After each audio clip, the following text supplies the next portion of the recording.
I have a loose connection somewhere. There's F and E's and A's and A1s. Brown wires with a blue tracer, yellow wires with a green tracer, and just a yellow wire. And this wiring diagram is helpful, but I just thought maybe I'd have something loose. Oh, hey, how you guys doing? This MGA isn't charging. Let's see if it's a simple fix. Well, let's diagnose it. How about that? We'll start with that. Then see what we come up with. Yay. Hey, thanks for coming back. It's good to see you. Welcome back. Junks Automotive. Ow! Ow. Here's our generator regulator. They call it a control box. And I guess that's what it does. But I took it loose because I lost my light and I can't see. But that very bottom terminal, which is A1, so here it says A and A. That's A1, should be a brown and blue wire. You have to trust me, it's a brown wire with a blue tracer. Then two brown wires.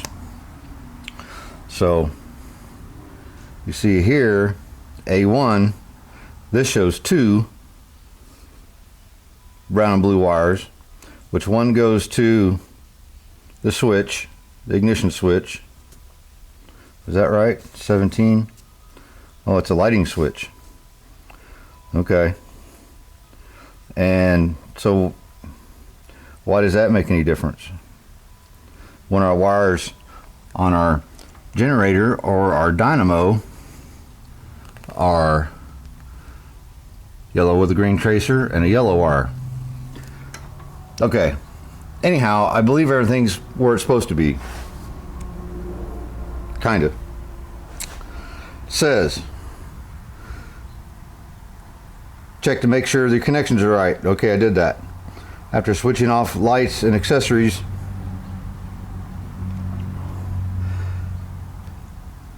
disconnect the cables from the dynamo terminals marked DNF. Those are the dynamo terminals.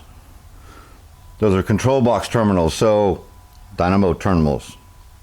Connect the two terminals with a length of wire. I assume that means the two terminals on the generator. Connect to and start the engine. Run it at idle. And then tells you to put a voltmeter on there and see what kind of volts you got. So I'm old school, but not that old school. I'm used to alternators. Generators are a little different. That tells me that that generator should make power with no power to start with. It should just make its own power, right? Because it's not connected to anything. Well, I guess we can check our connections, take that loose, and try it. Give me a minute. Here's what I got. I've got a cotter pin going across those two terminals. It's the same as the length of wire. I got positive and negative ready to go. Now remember, this was negative earth or positive earth, and I swapped it, so everything's the same except for that. So I believe, well, let me show you what I got. We get this little green bean fired up. Now I'm going to put the positive terminal on the terminals of the generator and the negative on the negative on the ground of the car.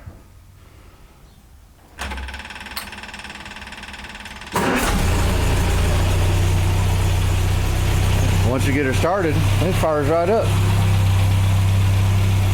So negative on negative and positive on one of our terminals.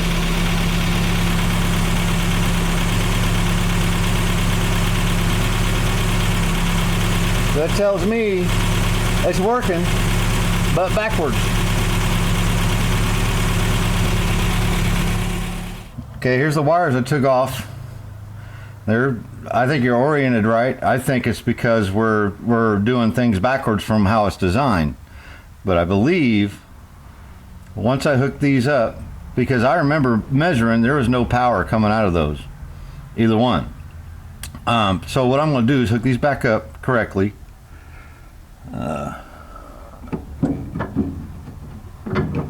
probably go ahead and mount my regulator back up for safety. I don't want to blow a fuse or something.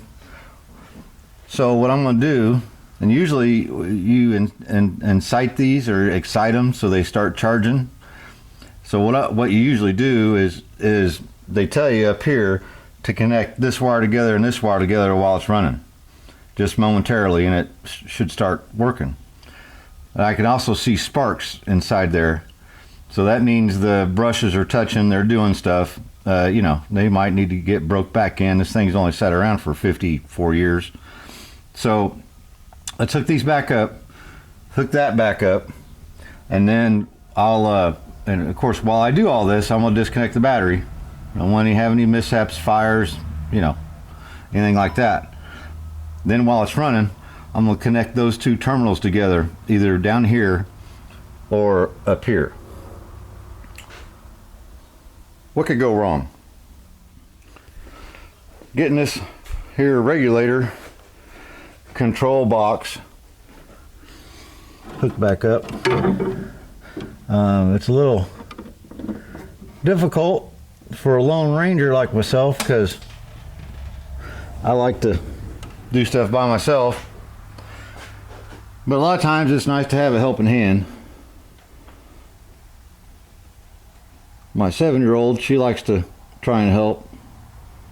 You know, here honey, start this nut and underneath the dash. But I want to tell you guys, we have decided on wheels. The wheels are ordered. They're not going to be here for a little while. And no, I'm not going to tell you what they are. You just have to guess and wait.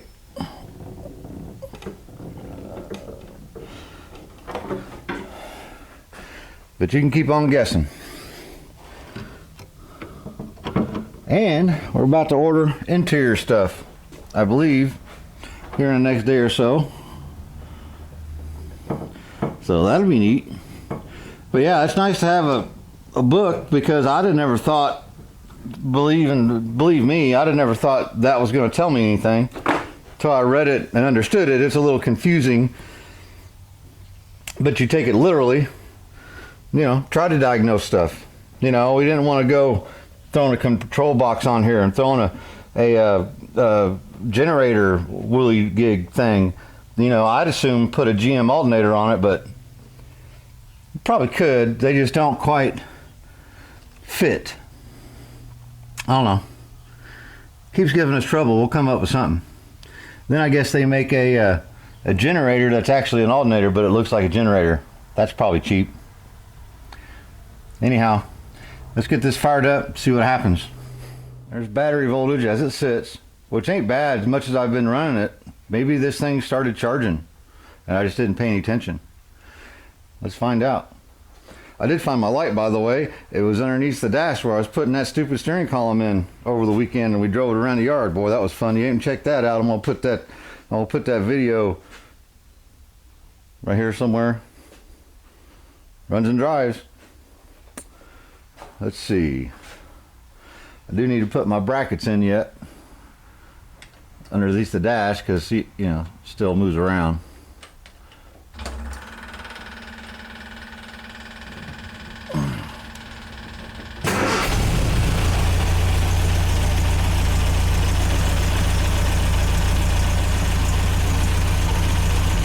Didn't go anywhere. Let me give her a little gas,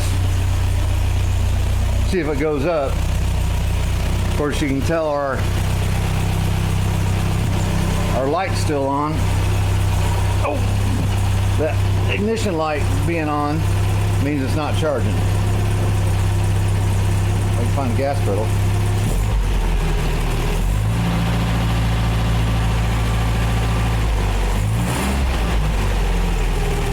Nope, not doing anything. Get back out of here. Now, let's go ahead and try to do our jumpy thing. We'll find a screwdriver. Should work. Conducts electricity. Find my light so I can see what I'm doing. Maybe.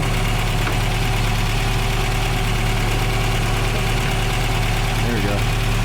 So those two terminals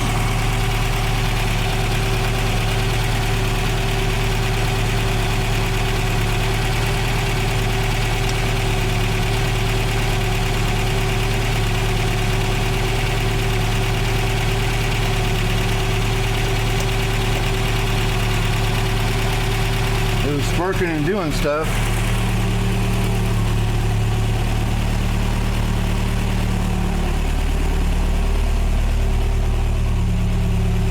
Light's still on. Shut it off. Start it back up. See if that did something.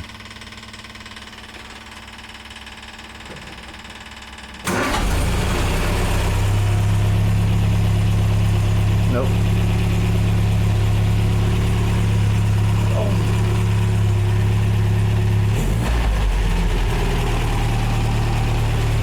Nope.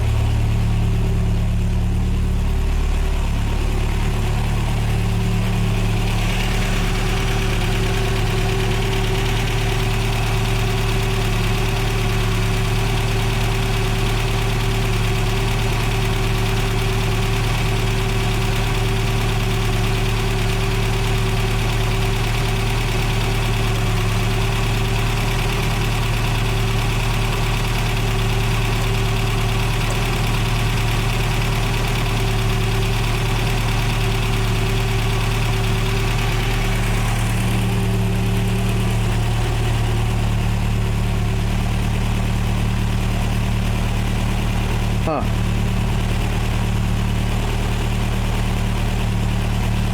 Not doing nothing yet. It's definitely doing something when I cross those together. So let me try something different. Which doing it up here, it should be the same. All right, be right back. Tell you what, you guys tell me what that does when I cross those together.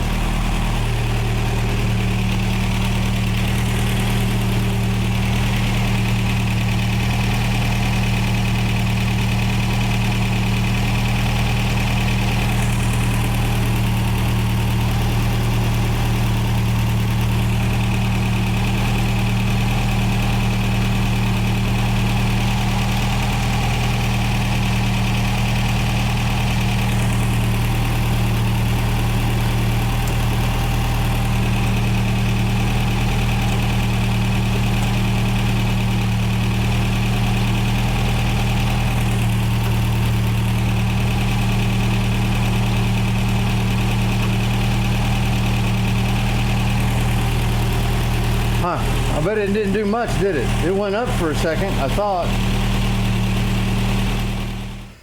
Hey, I figured her out. It was way simpler than I thought. Go figure.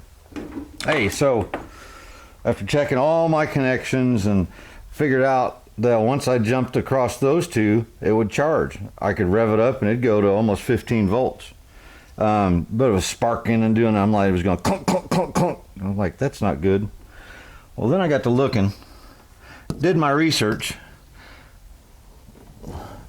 You see this relay right here is a cutoff relay. So it cuts the charge off. The regulator relay, so to speak, is right here. So it's normally closed. So what happens, in my own hillbilly way, they both work together. This one helps operate this one to regulate voltage, right? Well, right inside there is some little contacts way inside there. You see them right there? Well, I lock them, I was like, what's that, all that dusty stuff? Yep, sure enough. See right there? So, finally got it to going and it was sparking, right? And in my research, these screws adjust how much these stay closed or how much they stay open and not charge, and this stay closed to not charge in a dumb way. However that is. I'm not an expert at this stuff. There's stuff. You just have to go to that MGA guru guy and check it out.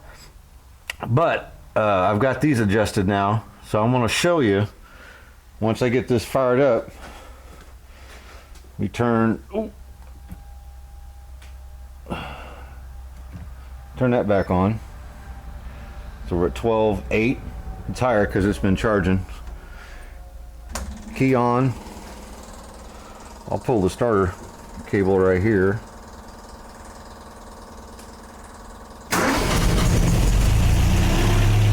It runs really good, doesn't it? So now,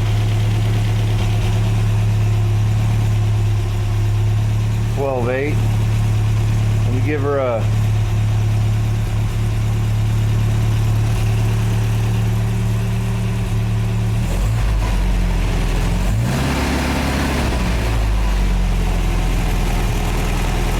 there we go. So it's charging 13, right? But if I rev her up real good,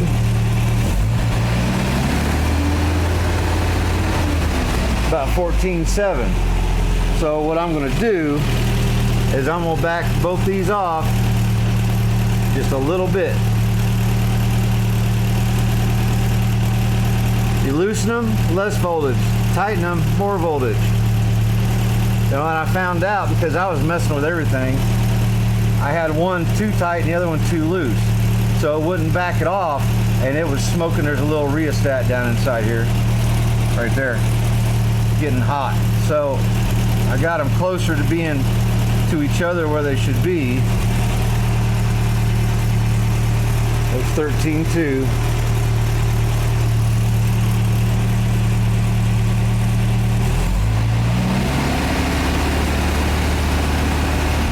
See, I just backed that off a little bit. So yay, it was dirty contacts, out of adjustment. Pretty easy fix. Hard part was figuring out the stuff. Oh, one other thing, I'll show you something neat. I could feel the regulator was clicking just at idle, but it wasn't charging because I had these two relative to each other out of whack, so to speak. So right now, those contacts are staying closed. But if I rev it up, watch what happens.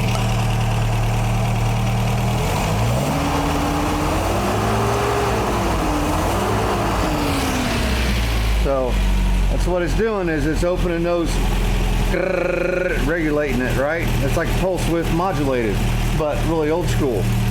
Man, I'm happy. Well, that, colored wiring diagrams and make sure everything hooked up right. And you know, these days, a little bit of that pocket computer stuff, we figured it out. Glad you guys checked it out. We're charging the battery now. Maybe a little adjustments, a little more adjustment on it. I'll let it cool off. Check it while it's cold, because the generator is going to do different stuff when it's cold. So I want to get the happy balance and not blow up batteries and, you know, not leave old Ralph stranded. See you on the next one.